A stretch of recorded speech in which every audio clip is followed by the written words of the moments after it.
Sở chị bất kỳ, biết đâu màu đen nó lại thơm.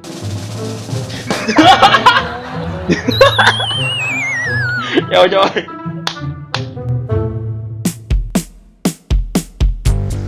Hãy bấm đăng ký để xem những chương trình mới nhất của Dustin on the go. Hôm nay thì Dustin đã mời được chị Mia Nguyễn đến với Q&A. Và rất cảm ơn mọi người đã đặt những câu hỏi cho chị Mia. Câu hỏi đầu tiên đến từ bạn Uy Lê. Theo chị, việc nhán nhãn giới tính, bản dạng giới và xu hướng tính dục trong xã hội bây giờ liệu có còn quan trọng không ạ? Đã có thời điểm những cộng đồng thuộc xu hướng tính dục khác biệt hơn đã bị lề hóa và cần có một nhãn dán để đòi quyền lợi. Nhưng đến một thời điểm nào đó, liệu việc dán nhãn có còn cần thiết hay lại trở thành một điều ngăn chặn việc bình thường hóa và bình đẳng hóa sự khác biệt này ạ? Chị đứng ở khía cạnh làm cái nhà làm tham vấn tâm lý. Hầu hết các bạn, đặc biệt là những bạn trẻ vị thành niên, khi các bạn trưởng thành, các bạn sẽ có trải qua những cái giai đoạn chẳng hạn như là khủng hoảng bản dạng. Mình muốn biết mình thuộc về đâu, mình muốn biết ý nghĩa cuộc sống mình ra sao, những cái rung động về tình cảm của mình như thế nào. Nếu như là các bạn thuộc về thiểu số, về xu hướng tính dục và bản dạng giới, các bạn sẽ cảm thấy là rất là đơn độc trong suốt cái chặng hành trình mà mình đi tìm kiếm bản thân mình. Do vậy, việc có một cái nhãn mà các bạn thuộc về sẽ giúp cho các bạn tự tin hơn, sẽ giúp cho các bạn hiểu mình hơn và thấy mình đỡ lẻ loi trong cái bản dạng giới và xu hướng tính dục của bản thân. Mình nói đây là những cái nhóm thiểu số. Nhưng mà khi mà các bạn đã vượt qua cái giai đoạn đó là chấp nhận và hòa nhập với cái cuộc sống ngoài kia, mình đều là một cái công dân của xã hội. Việc mà mình phải khẳng định vị trí của mình trong xã hội, mình đi làm kiếm tiền, mình xây dựng hạnh phúc hoặc là tìm kiếm hạnh phúc cá nhân của mình, nó sẽ quan trọng hơn rất là nhiều việc mình là ai, mình thuộc về những cái nhóm thiểu số nào. Chính vì vậy thì khi mà em và chị ở chặng sau cùng, đó là hòa nhập và tự hào về chính cái bản dạng giới và xu hướng tính dục của mình, thì lúc này chị em mình nghĩ là nó sẽ không còn quan trọng nữa. Bởi vì tính dục là cảm xúc, là cảm nhận, là tình yêu, là rung động, là tất cả những gì thuộc về sinh học, về gen, về vai trò giới, về những vật thể, về nội tiết tố vân vân và vân vân. Tính dục nó thay đổi theo dòng đời, còn nhưng mà xu hướng tính dục thì nó sẽ cố định, và bản dạng giới thì nó cũng sẽ cố định tùy theo mỗi người. Xu hướng tính dục mình phải chia ra là xu hướng tình cảm và xu hướng tình dục. Mình có xu hướng tính dục dị tính, tức là hai người khác giới, người ta yêu nhau bị hấp dẫn tình dục.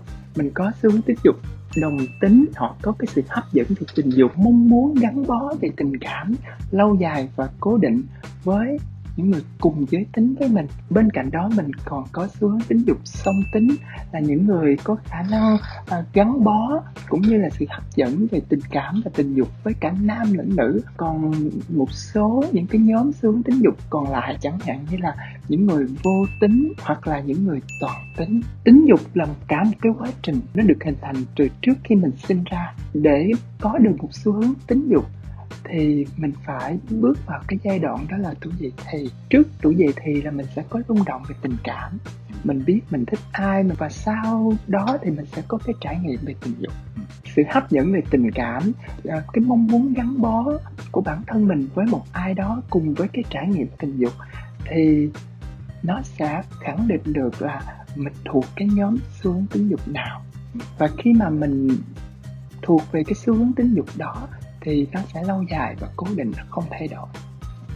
Nhưng mà có nhiều bạn sẽ nhầm lẫn ở cái tính dục, tức là thí dụ như một người dị tính, họ có cái sự hấp dẫn tình dục với một người khác giới với họ, nhưng mà họ tìm hoài không thấy cái người mà khác giới đó xuất hiện. Họ có những cái vấn đề liên quan đến niềm tin. Chỉ lấy ví dụ một người phụ nữ đi, họ có những cái tiêu chuẩn về người đàn ông nhưng mà tìm hoài không thấy. Và một ngày thì một người phụ nữ khác xuất hiện, và họ bắt đầu từ cái tình bạn, và sau đó thì họ có cái mong muốn gắn bó với nhau lâu dài, nó sẽ là tri kỷ chẳng hạn, và cuối cùng đó là họ có những cái hành vi tình dục với nhau. Nhưng mà cái người con gái đó nói là bạn ấy chỉ thích cái người yêu của mình thôi, và mong muốn gắn bó với người yêu và bị hấp dẫn tình dục với người yêu cùng giới với mình, nhưng mà sẽ không bị hấp dẫn với bất cứ một người phụ nữ nào khác ở ngoài kia. Nhưng mà bạn ấy vẫn bị hấp dẫn tình dục với người khác giới, tức là đàn ông, thì xu hướng tính dục bạn ấy vẫn là dị tính. Vậy mình gọi cái giai đoạn mà người ta bị hấp dẫn với một cái cá nhân cùng giới, đó là cái giai đoạn như thế nào trong cuộc đời chị? Mình không thể nào gọi tên cái giai đoạn đó, mà nó là một cái trải nghiệm. Mình không thể nào mình lấy những phạm trù của mình, những cái quy chuẩn, những cái khuôn mẫu của bản thân mình áp đặt lên một ai đó. Đôi khi cái việc dán nhãn là do chính chúng ta tự quyết định để cảm thấy được an toàn, để được cảm thấy không cô đơn, được cảm thấy thuộc về một cái cộng đồng nào đó. Nhưng việc mà mọi người dán nhãn cho mình là cái việc không nên. Hãy để cho một cá nhân đó tự quyết định là anh ấy, cô ấy có muốn tự dán nhãn mình hay không. Hãy tôn trọng một người khác bằng cách hỏi họ là bạn muốn tôi gọi bạn là gì, bạn tự định dạng mình là gì, và tôi tôn trọng điều đó bạn. Đó là điều tốt nhất. Mình gọi là questioning LGBTIQ. Bạn ấy đang trong cái quá trình khẳng định cái xu hướng tính dục của mình. Có những bạn có xu hướng tình cảm với nam nhưng mà lại có mong muốn gắn bó, có cái sự hấp dẫn tình dục với nữ. Đúng, em có được biết rất là nhiều trường hợp như vậy luôn. Thì bạn ấy sẽ không biết mình thuộc về xu hướng tính dục nào, rồi bạn ấy băn khoăn, bạn ấy bối rối, bạn ấy tự đặt rất nhiều câu hỏi cho mình. Chính vì vậy mà có thêm một cái chữ Q cuối cùng nó xuất hiện, đó là questioning. Thì nếu như bạn nào mà trong cái giai đoạn bối rối đó, bạn có thể dành thời gian để tìm hiểu về bản thân mình hơn, xem coi thực sự ra mình mong muốn gắn bó với ai. Và cái trải nghiệm tình dục, nếu mà các bạn còn quá trẻ thì nó cũng chưa nói lên bất cứ được điều gì. Bởi vì khi mà trở thành xu hướng tính dục là nó thuộc về các phạm trù của bạn. Bạn thật sự mong muốn, khát khao, gắn bó và bị hấp dẫn tình dục với một ai đó, và lâu dài và cố định, thì đó mới là xu hướng tính dục của bạn. Khám phá ở đây và trải nghiệm ở đây không có phải là bạn ra ngoài bạn quan hệ tình dục với nhiều người để khám phá, mà đôi lúc mình sẽ phải tự vấn bản thân mình, vai trò của mình trong cái cuộc sống này là gì, người bạn mà đồng hành với bạn sau này sẽ là ai, rồi mình mong muốn cái mái nhà hạnh phúc của bạn gồm có những cái màu sắc gì. Tất cả những cái điều đó nó giúp cho bạn định hướng lại một lần nữa bạn mong muốn gắn bó với ai. Dạ, cảm ơn chị. Đây là câu hỏi của bạn Hân Gia. Em vẫn còn đang trong sự vui sướng khi đặt được bước chân của mình đến ngưỡng cửa đại học, nhưng em lại có cảm giác các bạn xung quanh không xem em như một người bình thường, và em một cách nào đó trở nên thật cô đơn. Có thể đó là một phần em chưa cố gắng hết sức để thay đổi và điều chỉnh, nhưng thật tâm em chưa bao giờ nghĩ mình là một người khó gần, và em luôn là người chủ động trong một mối quan hệ, đặc biệt là những mối quan hệ mới. Em xin chị có thể cho em vài lời khuyên để bớt đi cảm giác tuyệt vọng và cô đơn của em được không ạ? Ai trong chúng ta cũng có những cái lúc cô đơn. Cô đơn nó khác với cô độc. Cô đơn nó cho phép mình có một cái khoảng thời gian ở một mình chiêm nghiệm lại. Nhưng mà cô độc thì nó lại buồn hơn rất là nhiều. Đứng giữa xung quanh bạn bè thân thuộc của mình, đi ra ngoài ở một cái nơi mình rất là thích đông người, nhưng mà mình cảm thấy mình không thuộc về. Sự cô đơn của bạn nói ở tại đây nó liên quan đến việc đó là những người xung quanh không xem bạn như một người bình thường, chỉ không hiểu bình thường ở tại đây nó như thế nào. Những cái năm đầu đại học các bạn còn rất là nhiều những cái bỡ ngỡ, từ quê hoặc là từ những cái tỉnh thành khác bước lên thành phố, hoặc là bước ra một cái đô thị lớn để sống, để hòa nhập, là cả một cái quá trình khó khăn và thử thách rất là nhiều cái sự kiên nhẫn cũng sự cố gắng của các bạn. Và thay vì khắt khe quá với bản thân mình thì hãy ra ngoài và tìm những người bạn mà cùng sở thích với mình. Từ đó bạn sẽ có được những cái người bạn cùng sở thích với mình, ít ra họ cũng phần nào đó mình cảm thấy mình thuộc về cái nhóm đó. Thì lúc đó bạn sẽ không còn cái cảm giác mình là một người không bình thường nữa. Bạn rất bình thường khi mà bạn đặt câu hỏi này. Chỉ có cái điều đó là sự cô đơn nó làm cho bạn cảm thấy hơi tự ti thôi. Biết đâu bạn sẽ tìm được những người cô đơn khác giống như mình. Đúng rồi, cô đơn nó cũng sẽ có cái giá của nó. Dạ. Câu hỏi tiếp theo của bạn Nguyễn Kế Toàn. Việc đầu tiên em nên làm gì để chuẩn bị cho việc chuyển giới? Mở ngoặc, em đã come out. Chị nghĩ việc đầu tiên em cần làm để chuẩn bị cho việc chuyển giới đó là chuẩn bị định hướng cho bản thân mình. Khoa học kỹ thuật ngày nay, việc chuyển giới nó không còn quá khó khăn như trước đây. trong cái quá trình mình chuyển giới là cả một cái chặng hành trình dài.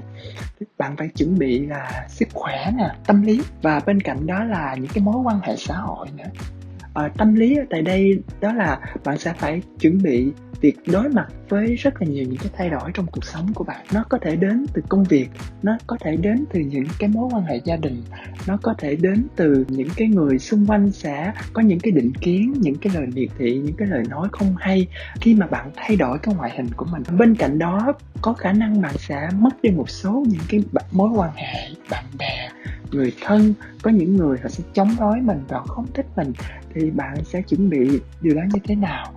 Có thể là em sẽ phải tìm kiếm những cái sự hỗ trợ khác từ những người bạn mới quen trong chính cộng đồng mà em thuộc về. Nhưng mà có khi mình sẽ không đạt như cái điều mình mong muốn đâu. Ví dụ Chẳng hạn như là có những bạn chuyển giới nữ thì mong muốn mình thật là đẹp, thiệt là nữ tính, nhưng mà các bạn sẽ rất khó có thể thay đổi cái cơ xương cũng như là cái khung xương của mình, thì các bạn sẽ rơi vào cái sự hụt hẫng khi mà tại sao mình đã thay đổi rồi, mình đã sử dụng nội tiết tố rồi, mình đã phẫu thuật chuyển giới rồi, nhưng mà sao mình cũng chưa hài lòng với bản thân của mình. em thấy cái việc mà nét đẹp tiêu chuẩn á, dù là nam hay nữ, nó không phải là do một ai định đặt ra cả, nó là do chính bản thân mình tự đặt ra một cái khuôn. Đúng rồi. Mình không làm được thì tự mình còn với chính mình thôi. Đúng rồi, đó là những cái lời khuyên của chị dành cho em. Đó là chuẩn bị về sức khỏe thể chất, sức khỏe tâm trí, sức khỏe xã hội, định hướng cái hình ảnh bản thân. Cái nét đẹp nó không đến từ cả ngoại hình. Chính xác. Khi mà chị quyết định chuyển giới, chị đã có phải đánh mất những mối quan hệ của chị không? Có. Khi mà chị thay đổi ngoại hình của mình, chứ chưa hẳn là chị đi gặp bác sĩ, trước tiên là chị để tóc dài, thay đổi cách ăn mặc cho nữ tính hơn. Ngay lập tức chị gặp những cái vấn đề, đó là cái sự dè bỉu, cái sự kỳ thị và có khi là miệt thị từ những người bạn thân của mình thuộc cộng đồng mà mình tin tưởng, nhưng mà họ lại là những cái người mà chối bỏ mình, thì điều đó nó tổn thương hơn rất là nhiều so với những cái người không thuộc cộng đồng của mình. Có thể là do cái sự thay đổi của mình nó quá đột ngột, hoặc là họ không muốn mất đi cái người bạn trước đây của họ. Do vậy họ cố tình níu kéo không được thì họ không chơi với mình nữa. Mất hết là khoảng 1 năm sau đó chị mới quay lại chơi với những người bạn cũ trước đây, và họ cũng nói thật với chị đó là cái lúc mà chị thay đổi, họ cảm thấy là điều đó nó quá xa lạ đối với họ, với những người bạn của chị, và họ cũng có xin lỗi chị. Đó là nói về những cái mối quan hệ bạn bè. Còn công việc nữa, cái chỗ chị làm không nhận chị làm nữa, họ sợ ảnh hưởng đến khách hàng của họ. Sau đó là những cái mối quan hệ chẳng hạn như người yêu. Người yêu chị trước đây thì họ thích cái hình ảnh của chị như một cậu con trai. Cái việc mà mình sống với cái giới tính mình mong muốn có thực sự là cái mong muốn lớn nhất trong cái cuộc đời của mình hay không? Bởi vì phải là khát khao và mong đợi dữ lắm, nếu không thì em sẽ rất dễ rơi vào những cái trạng thái cô đơn và buồn tủi, bởi vì xung quanh mình là những cái người họ sẽ chống đối lại với mình, và đó là những cái mối quan hệ rất là gắn bó. Cảm ơn chị. Câu hỏi tiếp theo đến từ bạn Trí Thái. Em có 3 câu hỏi dành cho chị. Câu thứ nhất, vì chị là người chuyển giới và tuổi thơ của chị bị kỳ thị nên chị mới theo đuổi công việc này không? Từng câu đi ha. Chào Thái, chị sẽ trả lời câu hỏi đầu tiên của em hen. Cái ngành học đầu tiên của chị ở Việt Nam đó là văn hóa du lịch, và chị làm ở trong lĩnh vực đó là nhà hàng, khách sạn cũng như là về du lịch ở Việt Nam từ đầu những năm 2000. Khi mà chị đi Úc và chị bắt đầu thay đổi về ngoại hình cũng như là đi phẫu thuật chuyển giới, sau đó thì chị quay lại trường đại học và chị học một cái chuyên ngành hoàn toàn khác, đó là tâm lý học hành vi ở tại trường Đại học Khoa học Kỹ thuật Queensland tại Úc. Những bạn bè của chị không đồng ý và khuyên chị là không nên đi học cái ngành này, bởi vì sẽ không có một cái người chuyển giới nào đi học về tâm lý và ra có thể hành nghề về tâm lý. Là vì họ lo sự kỳ thị. Họ lo về sự kỳ thị. Những năm 2011, năm 2012 cũng chưa hẳn là đã cởi mở. Chị có những cái nỗi niềm riêng của chị.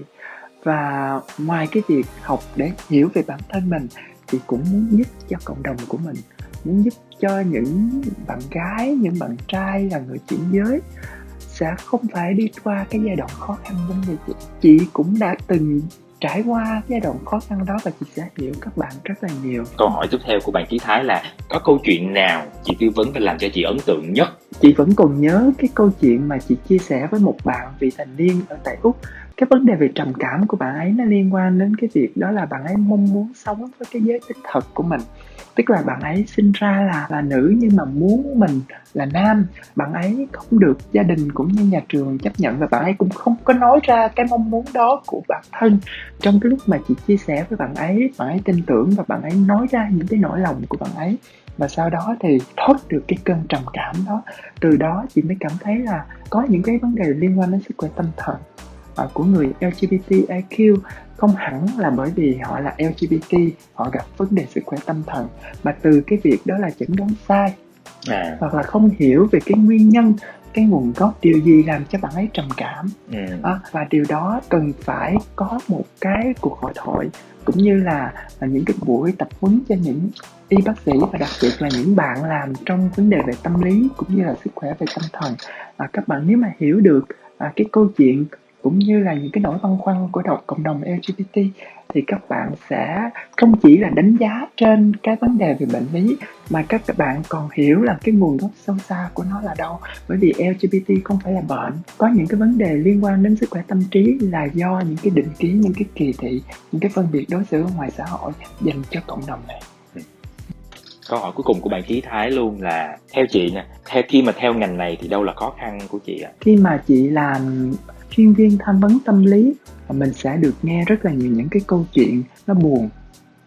Nó đến từ rất là nhiều những cái khía cạnh trong cái cuộc sống. Thực sự ra mình sẽ phải rất là mạnh mẽ để mình có thể giúp cho thân chủ của mình họ vượt qua được những cái khó khăn đó. Nhưng mà có những lúc mình không mạnh mẽ đủ, mình nhìn họ và mình cảm thấy mình bất lực khi mà mình không thể giúp họ. Mình cảm thấy mình có lỗi. Thì đó là một trong những cái khó khăn nhất, làm sao để mình cân bằng giữa công việc, đạo đức nghề nghiệp và cái sức khỏe toàn vẹn của bản thân mình.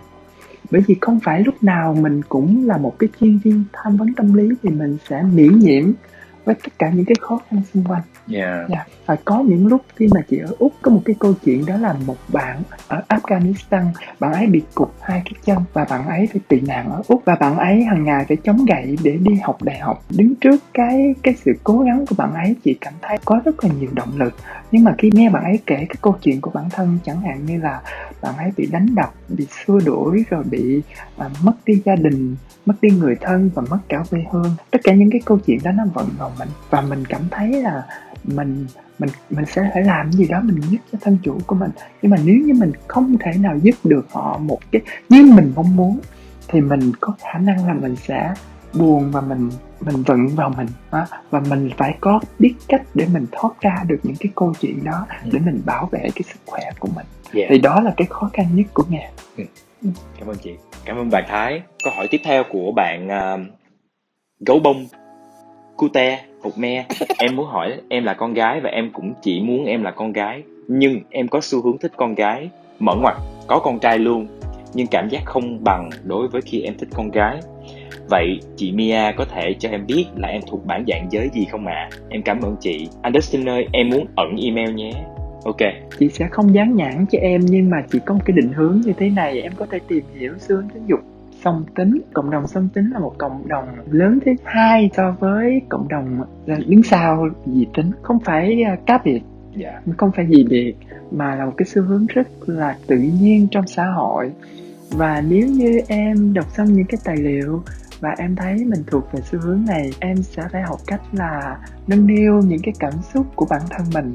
Cho dù em gặp bạn trai, gặp bạn gái, người nào đến trước, người nào làm cho em có cái mong muốn gần gũi, mong muốn gắn bó và bị hấp dẫn nhiều, thì em có thể chọn gắn bó với họ. Gì gọi là first come first serve.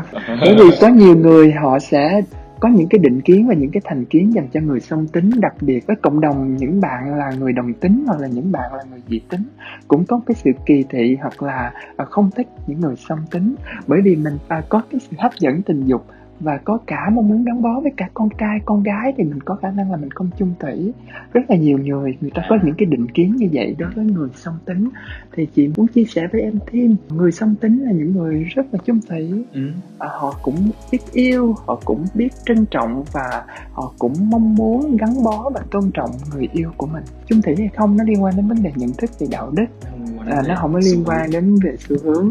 Nếu như mà bạn là một người song tính thì hãy vui vẻ, hạnh phúc, khám phá cái xu hướng tính dục của bản thân mình. Và nên nhớ một điều là đừng giấu, đừng có chính bản thân đừng có giấu người yêu mình. Đừng nên giấu người yêu của mình là mình là bisexual, mình là người song tính. Bởi vì chỉ có khi bạn tôn trọng cái xu hướng tính dục của bản thân, bạn tôn trọng cái cảm xúc của bản thân, bạn tôn trọng cái mong muốn của bản thân, thì lúc đó người yêu của bạn mới tôn trọng bạn. Việc mà mình yêu và gắn bó lâu dài với nhau nó liên quan đến nhiều những cái kỹ năng và những hành động tương tác với nhau trong tình yêu, chứ nó không liên quan đến cái việc đó là xu hướng tính dục và song tính thì là không chung thủy. Chúc bạn có một cái hành trình khám phá bản thân thật là thú vị phía trước nha. Rất là thú vị chắc chắn luôn. Câu hỏi tiếp theo của bạn AB: cách chị đối mặt với tiêu cực khi bị những người có tầm ảnh hưởng trong một kép đến công việc của chị, phân biệt chị về mặt giới tính là gì ạ? Không hẳn chị gặp vấn đề tiêu cực mới đây đâu, mà từ khi chị sinh ra, chị lớn lên, chị biết được những cái sự khác biệt về thế giới xung quanh. Và trong suốt cái quá trình chị trưởng thành và lớn lên, mình đã khẳng định rất là nhiều với mọi người, đó là mình là một cái người có giá trị trong cái cuộc sống này. Chẳng hạn như là khi mà chị từ Bến Tre lên thành phố Hồ Chí Minh thì không ai ủng hộ, bởi vì nói là cái giới tính không phân biệt rõ ràng như vậy thì sau này chẳng ai nhận chị làm việc cả. Do vậy thì có đi học đại học thì cũng vô ích. Sau đó chị chuyển giới thì lại có người nói là phụ nữ chuyển giới sẽ không bao giờ có được một cái chỗ đứng trong xã hội, và đặc biệt với cái lĩnh vực mà chị học. Chị không tin vào những cái định kiến đó để cho nó không vận vào nội tâm của chị, để chị không tự kỳ thị bản thân mình. Nhưng mà đó là cái cách chị đối mặt với những cái định kiến.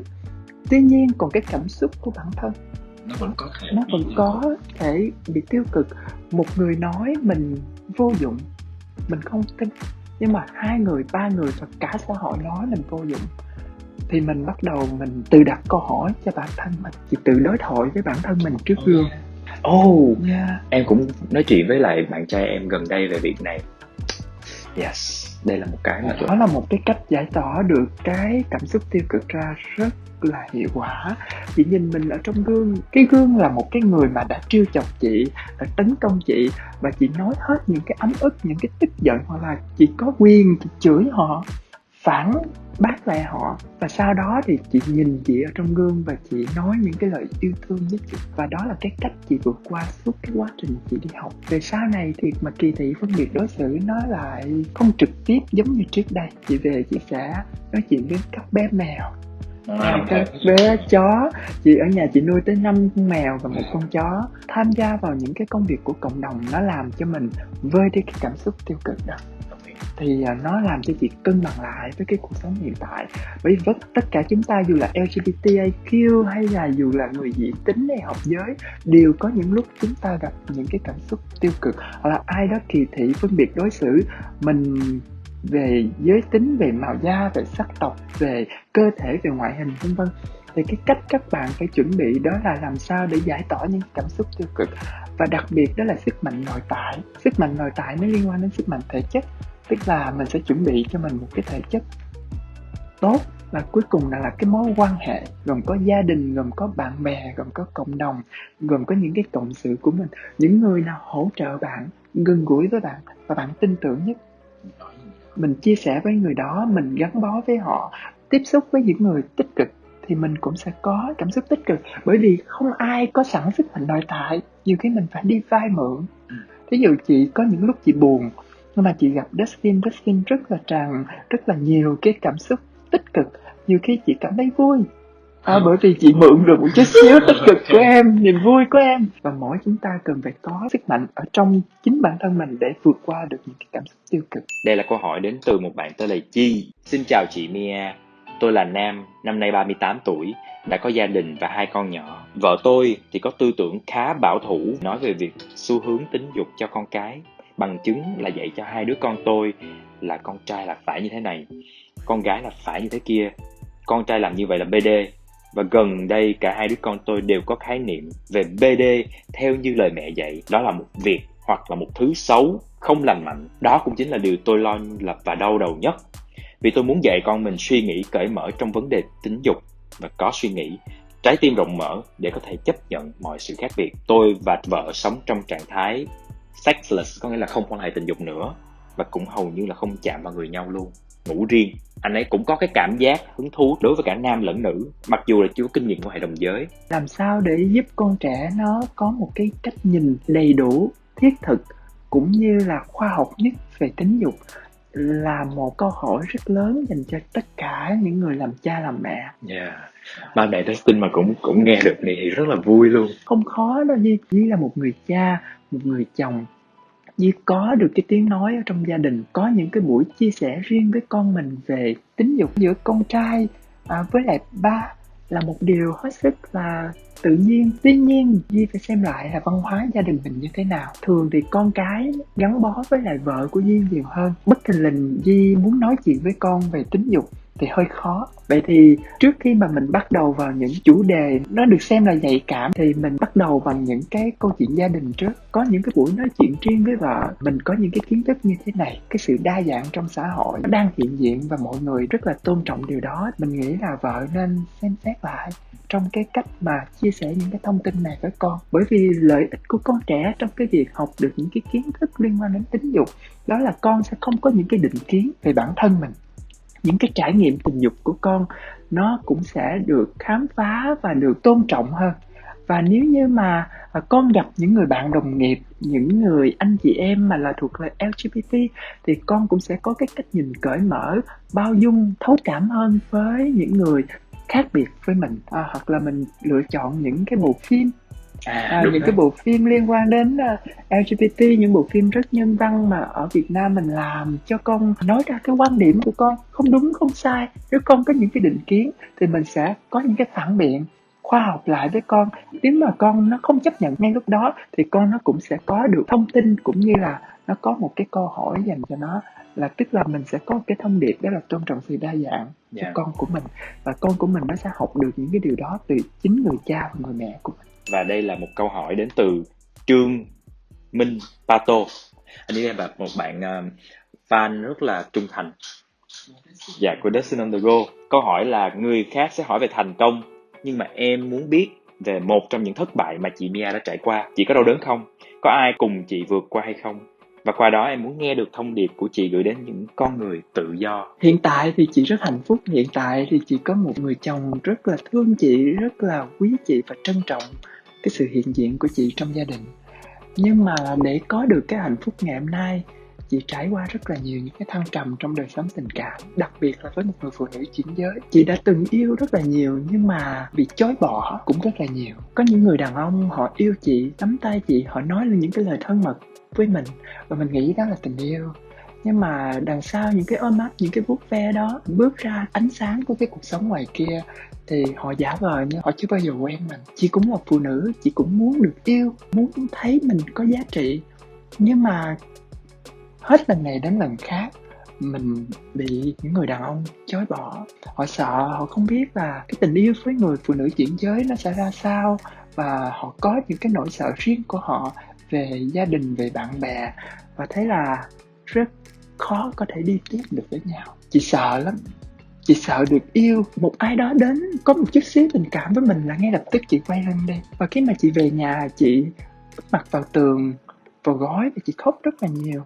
Khóc vì tại sao mình lại chối bỏ cái tình cảm đó của họ. Nhưng mà rồi chị nghĩ là công việc, sức mạnh nội tại của một cái người phụ nữ mà họ đã trải qua rất là nhiều những cái thăng trầm trong cái cuộc sống, nó giúp chị vực dậy, nó giúp chị định hướng lại cuộc đời của mình. Mặc dù chị sợ yêu nhưng mà chị chưa bao giờ quá tiêu cực về tình yêu. Mình vẫn đi gặp trao đổi, mình nói chuyện với những bạn có tình cảm với mình. Riêng với người chồng hiện tại của chị chắc có lẽ là một cái duyên. Sau 1 tháng tìm hiểu thì chị nói với anh ấy chị là người phụ nữ chuyển giới, thì anh ấy hoàn toàn đồng ý là hẹn hò với chị và không có bất cứ một cái định kiến nào. Và những cái điều đó nó giúp cho chị cảm thấy là tự tin với người đàn ông mà yêu người phụ nữ chuyển giới á, họ cũng gặp rất là nhiều những cái khó khăn trong cuộc sống, đặc biệt là những cái định kiến đến từ xã hội, đến từ bạn bè. Nhưng mà nếu mà một người hết lòng hết dạ yêu mình thì cái việc mà chuyển giới nó không thành vấn đề, bởi vì anh ấy yêu chị là yêu Mia. Chị cũng trải qua những cái thất bại giống như tất cả các bạn ngoài kia, thất bại trong tình cảm, nhưng mà đừng bao giờ tuyệt vọng. Đúng rồi. Dù cho bạn là phụ nữ dị tính, hợp giới hay là phụ nữ chuyển giới, bạn có quyền được yêu, bạn có quyền được tôn trọng. Chính vì vậy bạn cứ mở lòng ra đi. Có những cái lúc mình thất bại và mình đứng lên, mình lại yêu tiếp. Đúng rồi. Yeah. Và chị cũng muốn gửi lời đến những người con trai, những người con gái ngoài kia đang hoặc là đã để ý hoặc là đã yêu một người chuyển giới. Các bạn tự tin lên, hãy tin vào cái tình yêu của mình, thì Mia tin chắc rằng tình yêu đó nó sẽ nhân văn hơn rất nhiều. Bởi vì nó không chỉ là tình yêu, nó không chỉ là cảm xúc, mà nó còn là một cái sự vị tha và hy sinh cho nhau, cùng vượt qua những cái định kiến với nhau. Nó làm cho tình yêu của các bạn rất là bền vững. Hành trình mà đi tìm tình yêu nó cũng đẹp, giống như là cái việc chúng ta tìm thấy người yêu, người đồng hành vậy. Đừng vì cái lúc mà chúng ta tìm thấy rồi lại đánh mất và đau khổ, mà hãy trân trọng nó. Cái quá trình đó nó cũng đẹp. Chúng ta sinh ra và mất đi cũng là những con người cô đơn thôi. Chúng ta không thể cùng sinh ra một lúc với một người yêu của mình, hoặc là cùng chết đi với người yêu của mình được. Như vậy những người yêu hay những người đi bên cạnh chúng ta là những người đồng hành có thời hạn. Đừng bao giờ nghĩ rằng mình sẽ phải tìm một ai đó đi đến cuối cuộc đời, mà hãy tận hưởng những cái khoảng thời gian, cái trải nghiệm trong lúc mà mình vẫn còn được đồng hành với họ, hoặc trong lúc bạn đang single, lúc nào đi chăng nữa cũng có thể tận hưởng chính cái cuộc sống của mình. Cảm ơn các bạn rất là nhiều. Và đó là Q&A với chị Mia Nguyễn. Hẹn gặp lại chị Mia trong một cái dịp khác nữa. Hy vọng là một chương trình, một lần trở lại nào đó rất hoành tráng của chị Mia. Chị cảm ơn Dustin. Nếu như chị chưa trả lời được những cái câu hỏi của những các bạn còn lại thì chị sẽ hẹn ở một dịp khác. Có thời gian chị sẽ gửi trả lời câu hỏi của các bạn qua email. Chị chúc các bạn thật là nhiều sức khỏe, thành công trong cái cuộc sống, và ai trong chúng ta cũng xứng đáng được yêu, được san sẻ, được cảm thông và được nâng niu cùng với nhau. Hẹn gặp lại. Bye bye.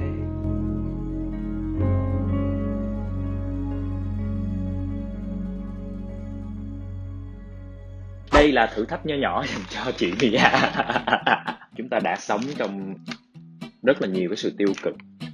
Dustin mong muốn với trò chơi này nó đem đến sự tích cực, lạc quan cho tất cả mọi người. Đây là một cái bịch kẹo mà Dustin sẽ gỡ ra. Nó sẽ có những cái viên kẹo rất thúi. Mùi thúi như thế nào Dustin cũng chưa bao giờ ăn luôn. Mọi người bóc một viên ăn. Nếu đó là một cái viên thơm thì mình sẽ nói một cái điều mình thích nhất về người đối diện, kể về cả ngoại hình lẫn tính cách hay là bất kỳ điều gì về người đối diện. Nếu mình ăn một cục thúi thì mình sẽ tự nói một điều mà mình không tự tin ở bản thân mình. Nghe màu đen là cục thúi quá rồi. Không chọn màu đen. Ngon không chị?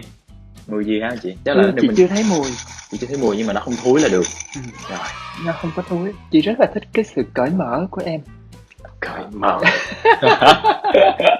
Không phải ai trong cộng đồng LGBT họ cũng cởi mở về cái xu hướng tính dục và bản dạng giới của mình. Khi mà chị gặp em, chị giống như là cá gặp nước vậy đó.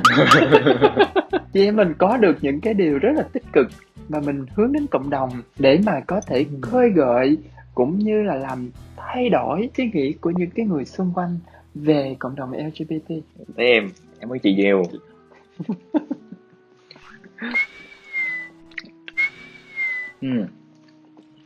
Cũng ngon. Em rất là thích giọng nói của chị. Nó như là một dòng suối á, chị hiểu không? Mà em nghĩ cái giọng nói nó rất phù hợp với lại radio luôn á. Kiểu như mình đang nghe một cái câu chuyện của một cái người dẫn chuyện radio. Chị hỏi thiệt là chị có sẽ làm cho em buồn ngủ không? Không. Đấy chị, bất kỳ. Biết đâu màu đen nó lại thơm. Rát em thử. Lại em thử trước. Chị có thể trời. Trời ơi. Thật sự ra nó cũng không hẳn thúi, nhưng mà nó hắt lên trên mũi của mình á. Vậy là Thôi, nó thúi hay thật. không thúi? Nó là thúi đó. Nó là thúi đó. Có nhiều bạn sẽ không có đồng tình với chị, nhưng mà chị sẽ nói ra một cái sự tự ti về chị là người chuyển giới. Cho đến tận bây giờ, bởi vì xã hội của chúng ta còn quá nhiều những cái kỳ thị, những cái định kiến và cái sự phân biệt đối xử dành cho người chuyển giới, mà đặc biệt với phụ nữ chuyển giới. Nếu mà nói chị hạnh phúc khi mà là một cái người phụ nữ chuyển giới thì chị nghĩ là chị đang không thành thật với các bạn. Nếu như mà mình sinh ra là một cái người phụ nữ hợp giới thì cái cuộc sống của mình nó sẽ khác đi hay không? Tức là chị có những cái lúc chị băn khoăn về bản thân mình. Chẳng phải là chúng ta được sinh ra với một cái sứ mệnh. Ví dụ em được sinh ra, em nhận thức mình là một người đồng tính nam đi. Có nhiều người sẽ nhìn đó là một cái tại sao tôi lại là như vậy, tôi muốn sinh ra tôi là một người giống như mọi người. Nhưng không, em sẽ nghĩ rằng đây chính là sứ mệnh của mình. Phải vượt qua được điều đó, phải đi tìm những người giống vậy giúp đỡ họ. Nếu như mà chúng ta sinh ra mọi thứ nó đều hoàn hảo thì cuộc sống đó quả thật là quá chán, có đúng không ạ? Cái kẹo của chị nó thúi đến nỗi mà em còn nghe mùi luôn. Mặc dù em không biết mùi gì.